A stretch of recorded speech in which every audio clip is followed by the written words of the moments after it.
Well, hello and welcome to the Retireable Podcast. I'm Mike Wallace. My name's John Sauger.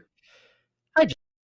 Good, Mike. Good, Mike. The behind the scenes of any recording is always you learn more when you watch TV or a movie. Now you think of what must be happening behind the scenes because we deal with that now, finding all the stuff of getting in line and everything. Well, and especially now that we have cameras now, not Correct. just the podcast itself. So it's a little bit more of a ordeal to try to get things ready. Get But everything lined up and organized. we got it. We Yes. should be good. Hopefully the camera's looking okay. But I have a face for radio anyway, so it's all right. It's all good.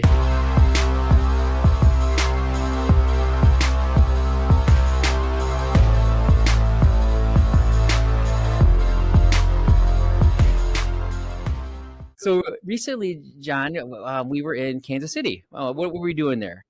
Well, we were there for a conference for one of our providers. We were there for kind of a beginning of the year conference, doing some celebration from the last year of, hey, how did they do? How was their performance? But then also looking forward to, what to expect in the coming year. What are some opportunities to pay attention to in the economy? What are some opportunities to pay attention to for our clients and just kind of do some good learning and development to get ready for your year. Yeah, it is fantastic. And again, I think both of us feel very blessed and honored, though, to go to a lot of these conferences because some of the speakers and some of the things that we're learning, and of course, we got to keep on top of our game too, right? So there's a lot of the newest, latest, and greatest and what we have to learn. But we had some amazing speakers. Absolutely. You hear from speakers that maybe are household names, and you hear from speakers that you might not know much from, but they've been doing it for so long. You're going, okay, I didn't know of this person, but now their story is really interesting to learn and how they've done things or how they look at things or how they manage their lives or time. And that's always really important too, because there's a big part of our job that is understanding finances, but there's also a big part of our job that is communication and managing and quote unquote coaching, how we look at things and how we talk about things for people. Well, just understanding life in general, and not only through our own lenses, but through the lenses of our clients. Absolutely. And so it's nice to be able to get different viewpoints on a lot of that stuff. And, we had some motivational speakers, of course, a lot of industry speakers as well, Sure. Which may be boring to most of the listeners, but John and I really enjoy that kind of stuff as well. It's funny. I've had this conversation a number of different times with prospective new clients, and people have heard me say this. And if you figure a college level class, like a 101 class is like a 3 credit hour class. That means you're spending 3 hours a week in that class, and a 16-week semester, that's 48 hours. And so you can kind of calculate like how many semesters have you done of work. And whenever I say how many semesters, ballpark semesters of work we've done in any given year on taxes or tax planning or tax management or finance, most clients or prospective clients roll their eyes and go, yeah, I better you than me. Yes, we are the people that love doing that. We enjoy it. Well, and even some of the stuff we have to do, like continuing education, which may not, sometimes it's great, sometimes not so great, but I think you and I are both. It's one of the reasons we're successful at what we do is we love to learn, and love to improve, and love to know what we can provide to our clients, and even some of the latest and greatest things out there. And again, one of the buzzwords right now is AI and artificial intelligence. So we've learned a little bit more about that. But even I think one of the big takeaways now is just like the technology that has brought a lot of the investments down to the masses in the last probably 10 years. A lot of that stuff was only available for like institutions and pension funds and so forth. Sure. Okay. You can find stuff now. You can find programs and things now that you can download on an app on your phone that you can create investment portfolios. There are investment portfolios you can create or monitor or manage in so many different ways. There are, and that's an investment example. There's programs that can track all of your investments. There's programs that can monitor your spending or monitor your credit report or monitor. I mean, all these wonderful tools. There's almost too much. And we've had actually episodes of this. If you've listened to some of our episodes of this before, we've talked about technology and that some of the stuff that can kind of be a little bit overwhelming. But every time we go to these workshops, we get a chance to see some of the new things, and you can see there just feels to be more of a narrowing It's like, hey, we had all these wonderful ideas 3 years ago, but nobody used them. So we got rid of these parts and now we're just focusing on these. So it does feel like it improves every year. And it's always neat to see that. Yeah, and a lot of it, what they're trying to do now as well is they're trying to bring, like, you hear about all these billionaires, right? And how do they make their money, and what type of portfolios, and a lot of that stuff the average person really can invest in. But now they're trying to find ways that people can get a smaller piece of the pie. We wouldn't be able to buy, let's say a part of the Buffalo Bills, or a lot of these hedge funds are closed to certain investors, and now we can kind of join together with other common investors, I guess, more than anything else, and invest in some of these things. So that's to be continued, and we'll talk about that in the future. But it is kind of interesting, some of the things that are happening that are allowing the individuals to get some pretty incredible opportunities that you just didn't even have 4 or 5 years ago. Well, and just kind of, because I know we'll be talking a bit about that in our episode today, is just kind of communicating on what is available and what's out there and what to have knowledge on. It's like there's so many sectors or paths that a person could go down and learn more about or study more about. There's great books on this. There's great podcasts or TED Talks or all kinds of different things you can learn, including this one, where you can go down a path and say, hey, I want to learn about this particular subject, because there's so many different ways people look at things. I was talking with a family friend. Their son is building an investment portfolio with shoes and sneakers and all the different types of stuff, and he's really enjoying it. It's not something I would necessarily do, but it's not my thing. But on the other side of the coin, it is his, and I understand that, right? You understand that someone's trying to make money or trying to make a life in something they love, and so that's really cool, as well as how you see technology has allowed that to happen. So. Yeah, well, and the great thing about it too is a lot of times people are trying to, for lack of a better term, like the get rich quick schemes, that are out there. But now there's more legitimate type of diversified portfolios that don't have a lot of the risk that was involved. Yeah. Or I mean, it does. I'm just saying, but not maybe as much, because it can be diversified a little bit more into different sectors. Well, and there's a component there where, and I can only use myself as an example, right? I can't say this as a recommendation. I can't say this, but I feel better when I have an intimate knowledge of something I'm investing in, right? And if I'm investing in a particular company, I'm not recommending this company. I'm just saying as an example, my family has gone to Disney a lot. So when I look at my shareholding of a Disney stock, let's say as an example, again, I'm not making a recommendation. I'm just saying it's there for my own self. It's kind of funny because I look at that and I go, oh yeah, I remember when we were at this particular park, or I remember when our kids rode this ride, or I remember when our kids went to this movie or watched this show, or we bought this clothing, right? So I have an intimate knowledge of it. And that's not always, the be all end all, but it is interesting how people are starting to develop their own processes with knowledge they have. They have a little more comfort of it, right? Whereas, personally, I wouldn't know what to do with sneakers or tennis shoes or whatnot. Well, and with the news cycles and the social media nowadays, there's a lot more access to that information. So it's of course the internet says it's okay, right? We should no, don't do that. I'm just kidding. So that kind of brings us to our subject today. So in a lot of the episodes we talk about different things, but today we're going to kind of get focused in on something we've talked about before in different episodes, but not specifically in depth on this exact type of process.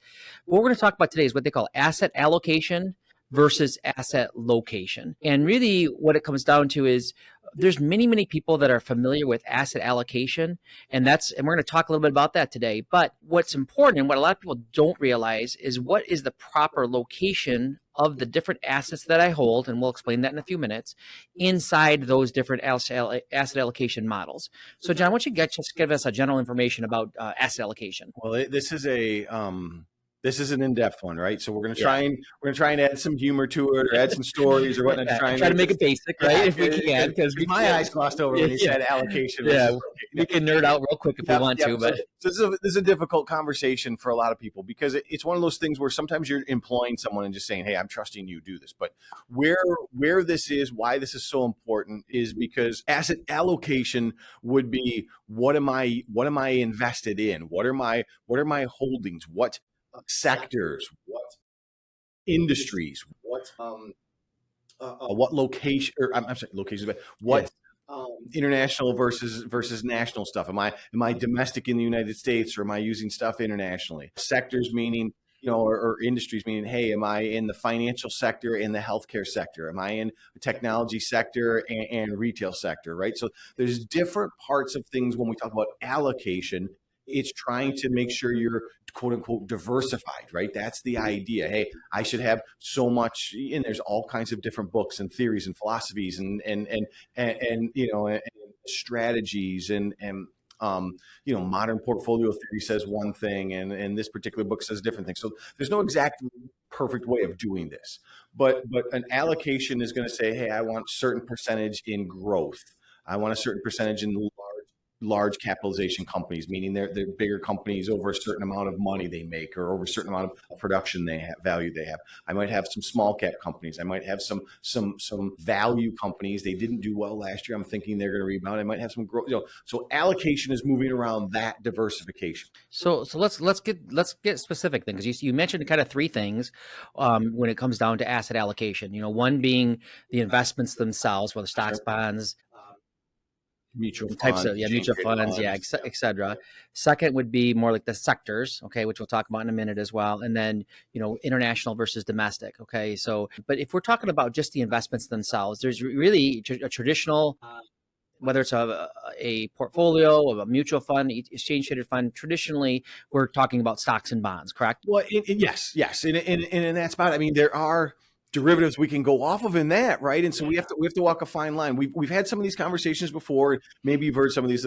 So for our conversation today, we're just going to stay high level, generic. So instead of, when we're saying stock, it's encompassing the different components of a stock: common stock, preferred stock, et cetera. We're not going to get in depth on that. We're just going to say stock is ownership in a company. A bond is you've loaned a company or a municipality money. And so those are the two kind of working parts, and they can be merged together in some sort of process, a mutual fund, an exchange traded fund, anything in that regard. So let's just kind of reference it that way. And we'll add one more thing to that, which I didn't, is cash too, because there's sometimes people have liquid assets as well, whether it's bank assets or cash that's part of an asset allocation model, or waiting for different things to invest in. But that's just in addition to that, but we're really going to focus on the stocks and bonds. So when it comes to the stocks, really we're looking at, both. We'll say large cap, small cap, or mid cap, I should say, and small cap are going to be the different categories. But then there's going to be what they consider like a value, which is more paying a dividend, a blend, which may pay a dividend but is looking for growth, and then some stocks are just really focusing on growth. Okay. Well,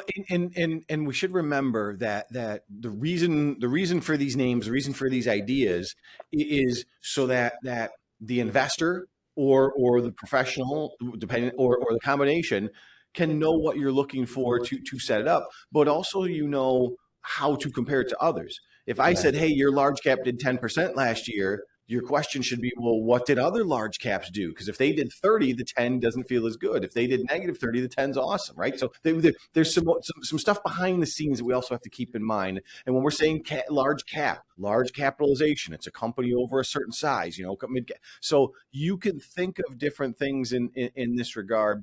When we say some of these things, you may not realize this, and we can go further in depth on this at different points, but there are different things. I don't want to necessarily say assumed, right? But there is a feeling there. There is an assumption because there's no guarantee of return of anything on some of these investments, right? So past performance isn't indicative of future results, all of the caveats there. So when I'm saying a large cap, though, there is an assumption of certain things. Hey, that must be a bigger company. That must be a company that's been around a long time, et cetera. So there's things there that people themselves will put an assumption on. That doesn't necessarily mean that's how the performance is going to be. Right. Yeah. That's something we have to keep an eye on. No, exactly. And again, we're trying to be pretty simple, but it can already get jumbled up and very technical, because literally you could be in a, large cap growth company or a small cap value company. And, not that we want to go that far, but I just want to give you examples that even in the stock portfolio, there's many diversification or asset allocation models within just that stock portfolio. It doesn't even include bonds, right? So then if we look at the bonds, we're looking at length of time. So, they have short-term bonds, medium or moderate-term bonds, and then long-term bonds. But then, of course, the risk, right? Because a bond, we say, is you're loaning money from a company. And so there could be what they call yields, which basically is the interest rate you're receiving. But a lot of times a company that's not as stable has to pay a higher interest rate, because otherwise, if you can get it from a large cap company, that is stable, that you're more secure, or you can have bonds that are not what they call investment grade bonds. Sometimes you may have heard of the name of what they call some of these other bonds called junk bonds or high yield bonds, etc. So you have to look at the ratings of the bonds, and again, just inside the bonds themselves, there's many diversification and asset allocation models inside of that as well. Well, and I think the key on this is if you're listening to this, you're kind of going down one of two paths. You're either someone that's saying, I want more information, I want to handle this myself. This is basic information that I need to go further in depth on that we can't in this venue. Or you're looking at it saying, yeah, it's already too much for me, guys. We're bringing this up in an example. The reason we look at asset allocation is because there are charts that we can look at in any given year, and we can determine which is the best performing sector, which is the best performing allocation in any past or previous year. So you might say, well, large cap, I'm just going to stay with that for the rest of my life. Well, that's not going to give you the best return always, and sometimes it may be very problematic for you. There are other people that are just going to say, well, I'm just going to keep it simple and use an index or use something, understandable. If you are in a spot where you're saying, hey, I just don't want to think about it ever again, you could of course do things like that. What we're talking about here is trying to make sure we're providing the best opportunity to a person and looking at that. So that's why we're going to look at allocation in that conversation. Well, and so we already got in depth with just the investments themselves, but then we have even the sectors themselves. So just, I know you mentioned that as well. So let's talk about the sectors as well. Well, in a sector example, you're going to look at, you're thinking of what a company does, right? I guess maybe that's a good example. So there's a financial sector. So if you're thinking of financial sectors, you're probably thinking of some of the financial houses, banks, credit unions, and stuff. Some of the large places. That's credit card companies. Yeah, sure. Thank you. That financial sector. Whereas, like you're looking at the healthcare sector, you're thinking of hospitals and pharmaceutical companies and things of that nature, where you're going to see, so you're generally going to see certain sectors. Again, some are going to perform better or worse in any particular given year, right? In this particular time period, there's a lot of conversation on the Magnificent Seven, right? And the Magnificent Seven are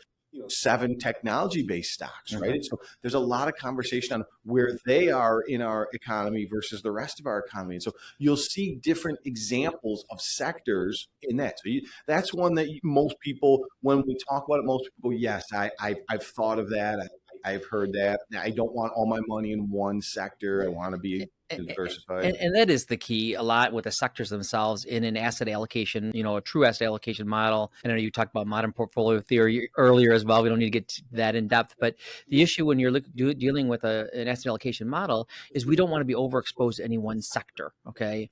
And there's a reason behind that, is because most of the financial downturns that we've seen, 2 of the last 3, not including COVID, would be, in 2000, we had the technology bubble. Yep. And then of course in 2008 was the financial crisis, right? So when we're overly exposed in any one sector, that could overexpose our entire portfolio as well. So that's why it does become important to to look at the sectors themselves. Well, and from a positive standpoint, if you're looking for opportunities, that's kind of the magic with a lot of people is they're looking for opportunities to say, hey, what sectors are correlated together where if one goes up, the other's going to perform really well, right? Or what sectors have no correlation, so I have diversification, right? So there are plenty of programs out there. We've talked about some in the past. We've talked about some of the ways where we can learn, some of the ratings agencies or some of the scoring or grading of financial holdings and whatnot. There are different programs that will do that. So there are ways you can actually look and say, hey, here's my holdings. How correlated are they? What sectors am I in or whatnot? So you can actually dive into that. We do that on a regular basis when we meet with someone. That's one of the first things we'll do is we'll look at that for that conversational point. That's why we're concerned about it, or looking for opportunities there, if that makes sense. No, that's a fantastic point, because correlation inside of an asset allocation model can be the key as well, because we have we meet with individuals all the time. We do our analysis, and a lot of people believe that they have this diversified portfolio. And then when we look at their portfolios, we find out that yes, it's diversified between many different funds or exchange traded funds, but a lot of those funds may have the exact same stock holdings in them, and it might be the Magnificent Seven, like you said earlier. And so they may be overexposed to, just because they have 15 different funds, all 15 might have, let's say, Apple or Microsoft or Tesla in it, and so, or a significant portion of it. So we want to make sure that they're not totally correlated. I mean, it can be an advantage when the market's doing well, right? But when the market goes down, or there's different changes in the marketplace, that can be a disadvantage as well. Well, and I think as we talk about this, because we don't want to get too in depth, right? So we talk about allocation, Mm-hmm. right? And so your third conversation, we talked about, you know, the idea behind it in keeping it simple. So let's get to that third part, because we don't want to go too in depth on this, right? Yeah. So go ahead. So the third one is going to be now just more, and this is real simple. It's just international versus domestic market, right? Because it used to be where, at least again, I've been doing this for 34 years. John, how long have you been with 22. 22. So we've seen the cycles, and the U.S. market has always driven the bus since we've been in business, but everybody thinks that the international market is, there's been times where the international market was supposed to, overcome the U.S. market or be better than the U.S. market. But we have found that at least most of the time that the U.S. market is still in the driver's seat. Okay, and so you want global, and the reason being, it's not the U.S. market, is that we're in a global economy. Yep. And so every U.S. company, or these large U.S. companies, are international companies. Right. There's So, McDonald's on every corner yes. of the world. So Right. we don't need to invest like we used to have to invest in international companies to Right. get that international exposure. Right. And so maybe I misspoke earlier when I was saying that my point really being is that, yes, we want to have some international exposure, but we don't need the international exposure that we used to have, need to have, because most of these large companies are global companies anyways. Well, and the thing to keep in mind when you're listening to this is if you're listening to this and saying, guys, I just like the sound of your voice and I want to hear a little bit and I'm going to call you for help, or then this is probably something that's not in depth. If you're listening to this and saying, hey, I want to learn and I want to make some decisions on my own on this, then you've already heard the conversation on domestic and international, and you're hearing in we're currently in 2025. I don't want to date anything, but blunt honesty, in 2025, there's a lot of conversation about, hey, people should be paying attention to international. You're seeing this in buzzwords at conferences. You're seeing it online when you're trying stuff. And families that I'm meeting are asking me about it because they're hearing it other places, and they're saying, John, what is your opinion on domestic versus international? And just what you said there is I think the key point here is that obviously it depends on your risk, depends on your comfort zone, depends on where you're at. There's so many different factors to go. But in a generic conversation, what I'm having with people is I'll tell people, hey, we look at everything, but like you just said, Mike, international technically, I guess, is anything outside of the United States. So technically Canada or Mexico is international, right? I mean, technically by that definition, but you can look at sectors of what's in North America, South America. I mean, there's so many ways you can go into this and look at it. An easier way of looking at it, again, goes back to a comfort zone, right? Like, yeah. I used the example of Disney earlier. Disney's international, aren't they? Yeah. I mean, you look at these different examples. I think that's something that, for our conversation for allocation now, it is another thing we can pay attention to. But what we're talking about in this situation is just be somewhat knowledgeable. Make sure you know either if you're doing it yourself, what you're looking for, and have some knowledge on this, or what questions you should ask when you're talking about it. And even in the international world, there's, of course, there's a lot of economies that are more adept to the U.S. economy, for example. And of course, there's a lot of economies that there's turmoil in there and so forth as well. So we have to be careful about, okay, what do we, there's just different risks with the international, I guess, is what I'm trying to say as well. Well, and I think that's the key on this conversation is, of course, as we talk about finances, this is a hard part. Yes, our podcast is about being, the ability to retire and when to retire and how to retire and be retireable, this part of life, right? That's what we're gearing the podcast towards. We have to step into a spot where we talk a little bit about finances, but again, it's so individualized and unique to each person and each situation. So in this conversation, you're talking about the allocation. I think the way to summarize it in my mind is know what questions to ask and know what you need to know about it. You don't need to know everything if you don't want to. You can simply say to the advisor, you can simply say to the professional. I've had people say to me, hey, John, am I diversified? Just kind of explain it to me. Give me high level. Great. Let's move on. Right. We don't need to have a 3-hour conversation on it on a regular basis with people. Sometimes that's too much. Even though our analysis can have a 3-hour conversation if we want to. I'm not talking about behind the scenes. Yeah, I know. I'm joking. Are certainly doing that. If you're employing a professional, you might meet with them for an hour. They better, or not better, but hopefully they've done a few hours worth of work and have a pretty good handle on that. Yeah, no, that's a really good point.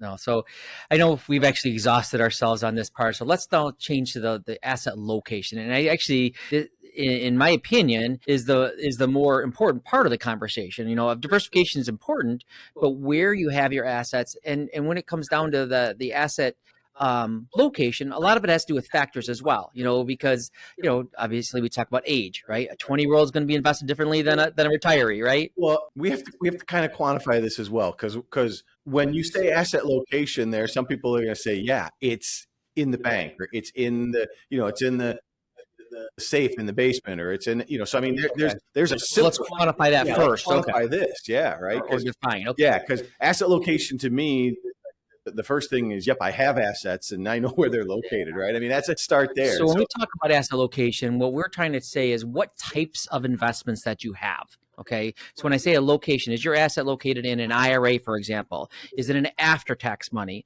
Is it in a tax-free account? So because the way that your investments are taxed alone, and let alone other things we're going to talk about today, can have a great impact on how it should be, how it should be allocated. Okay.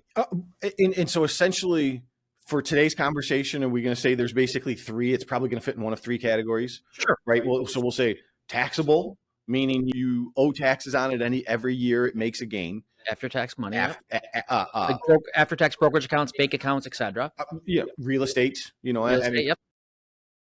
Pre-tax money, right? So that's some sort of retirement account, some sort of derivative of a retirement account, right?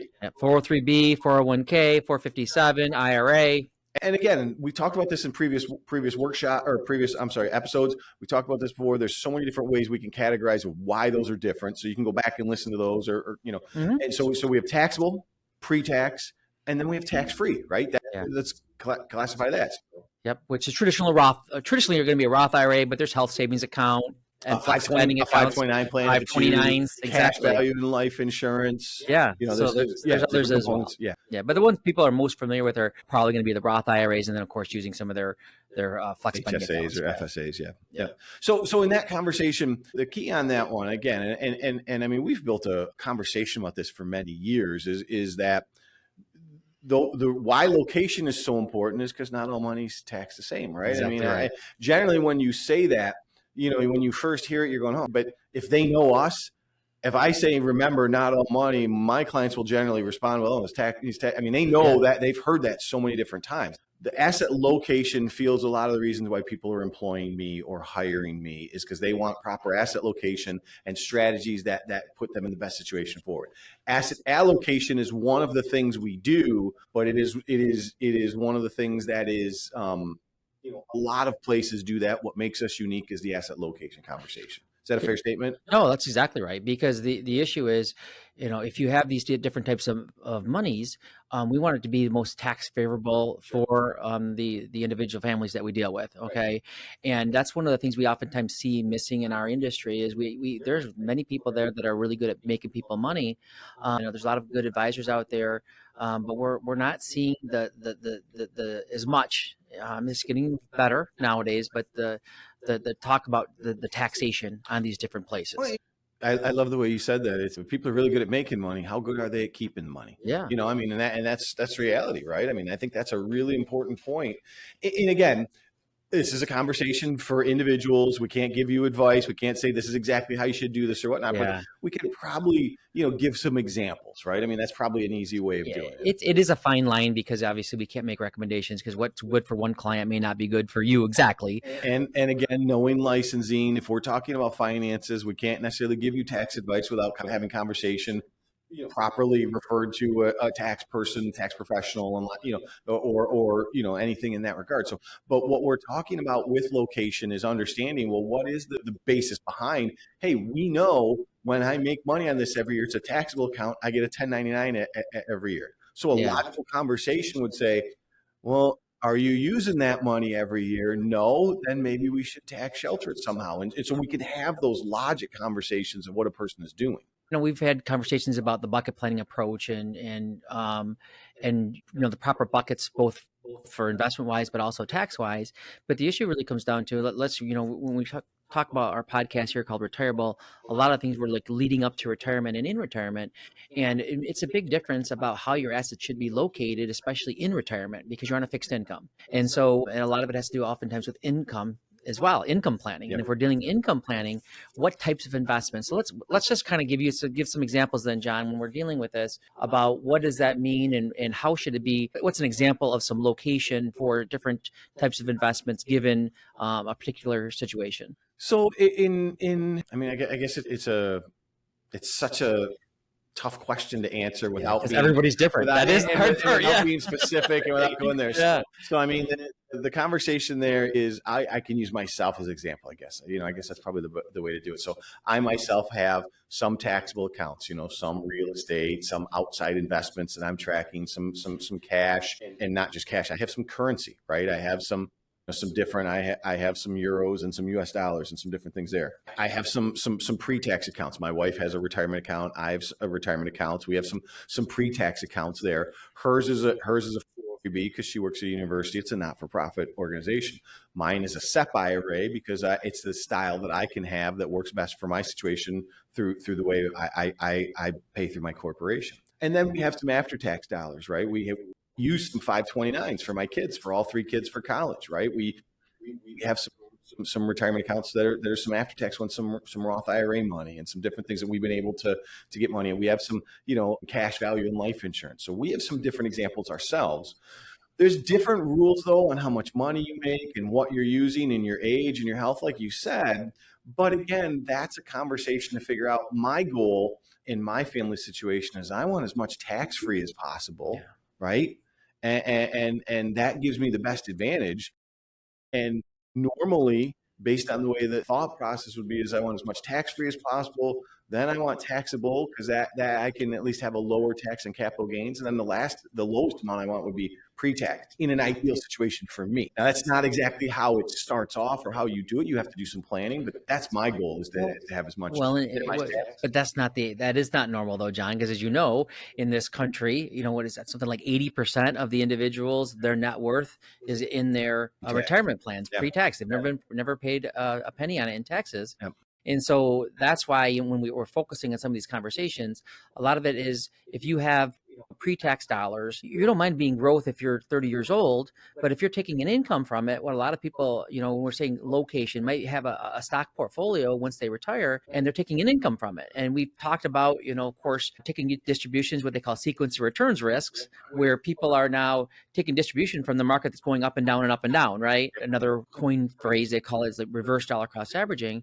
And what can happen is if the market crashes and you're still depleting your funds, then you never may recover. Okay, so should that be the proper location of your retirement account for income planning purposes? For sure. That's just one example. No, Okay? for sure. And you can build on that. There's so many different routes, and this kind of gets us into so many different spots that we can continue to dive into in future episodes as far as where this goes. And I think this might be a good time, just because we don't want to be too far in depth on this. The goal there simply is, hey, I want to use location to keep as much money as possible. And there are ways to do that, right? So just because you learned something 20 years ago doesn't mean it's where it is today. The laws have changed, your family situation has changed, your assets have changed. The location, allocation is really important. Asset location is really important. Having a plan that merges those two together and optimizes it for the current time period is vital. I think that's I think what we're getting at. And I just want to give you just 2 more quick examples as to kind of give you, we talked about tax deferred, but let's just talk about after-tax money as well, because a lot of the old ways of doing things, and which were popular, especially in the 90s and early 2000s, was the buying and holding strategies. But we're finding a lot of these companies are then now, with after-tax money, are giving you a 1099 at the end of the year, and you're paying taxes on money that you're not really even using, sure, right? And so a lot of those proactive tax models now are being more proactive and doing tax loss harvesting. So they're now, instead of giving you tax gains, you have tax loss carry forwards potentially in some of these accounts as well. So it's just utilizing and utilizing the favorable capital gains rates too, because you may be at a 22 or 24% tax rate, and your maximum capital gains rate may be 15, or even the interest in a CD might be at 24%. The favorable capital gains rate. So we want to the location and your after tax money is important. And then lastly, let's talk about just the Roth IRA in general. Because if it's tax free, how do we want that usually invested depending on your income needs from it? I think in most situations, that's where you're trying to go for your biggest gains, right? Yeah. I mean, generally, you might not need to write this down, but most people think this: if it's tax free, it's for me. So I mean, generally, that's something I would like. So I'm going to want as much gains there as possible. Yeah. So if you can grow 7 or 10% tax free versus 2% tax free, obviously it's going to be better in the future because you're going to have to pay less taxes on it. So that's one of the things I wanted to kind of wrap up the conversation. No, absolutely. I think it's three tax funnels. I think it's important. I think I've been I kind of been monitoring this conversation, and we know it's an in-depth conversation. We know it's difficult. Yeah. This is really, when we talk about our holistic happenings and we talk about examples of stuff, this is really what we've been talking about all day. This is really what we do, right? It is the allocation and the location. That's really what holistic happenings is. So maybe instead of talking about that for today, maybe let's try a different route. I kind of wanted to mention you one that happened to me recently. Is I had a client had passed away, and his family is out of town, and they came in town to help and kind of organize everything. And they had asked me to say, John, can you come over? And what was really interesting is we have we have been giving out gifts for years of, hey, here's a booklet. Now we give out a fireproof bag, but we've been giving out a booklet of what to happen when a person passes away. An organizer. Can get that word out. An organizer. Yeah. And this family had that on the table when I got there. And what was cool was we had kind of talked about different things. They had this particular family had a very sizable collection. He had a lot of collectibles, and some of his collectibles, he had acknowledged what they were. And then he had acknowledged who to talk to if you want to get rid of these collectibles. And that was really interesting because we talked about the finances, we talked about the money, we talked about things.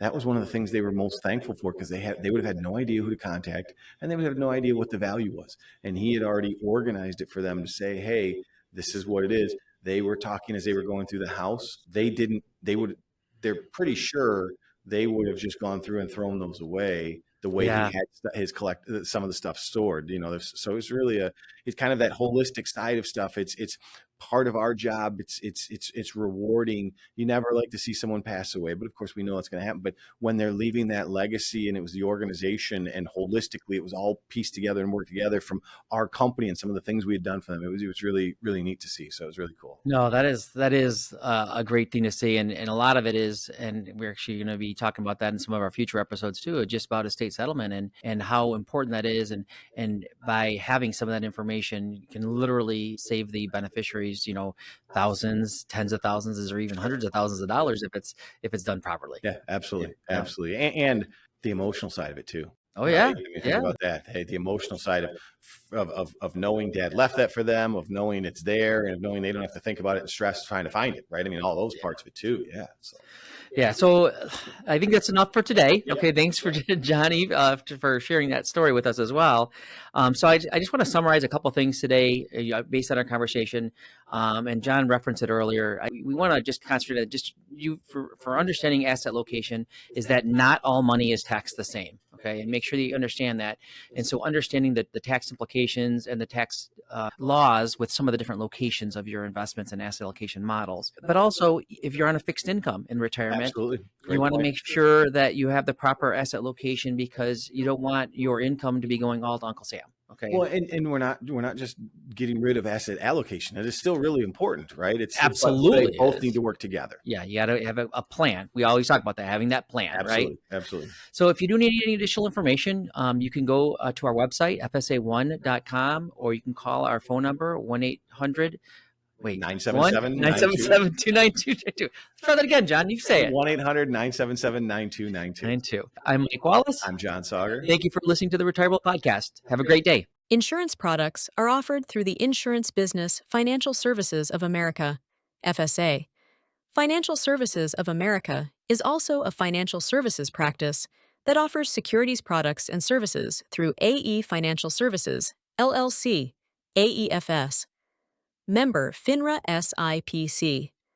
Financial Services of America is also an investment advisory practice that offers investment advisory products and services through FSA Advisors, FSAA, a registered investment advisor. AEFS and FSAA do not offer insurance products. The insurance products offered by Financial Services of America are not subject to regulatory requirements and standards of care applicable to registered representatives, and are not subject to investment advisory requirements. AEFS, FSAA, and FSA are not affiliated companies. Investing involves risk, including the potential loss of principal. Any references to protection, safety, or lifetime income generally refer to fixed insurance products, never securities or investments. Insurance guarantees are backed by the financial strength and claims-paying abilities of the issuing carrier.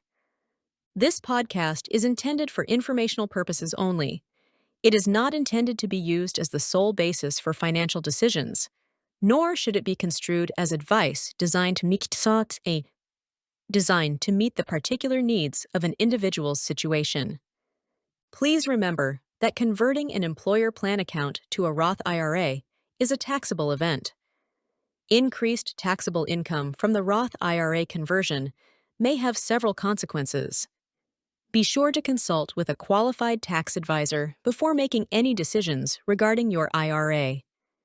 FSAA and AEFS are not permitted to offer, and no statement made during this show shall constitute tax or legal advice.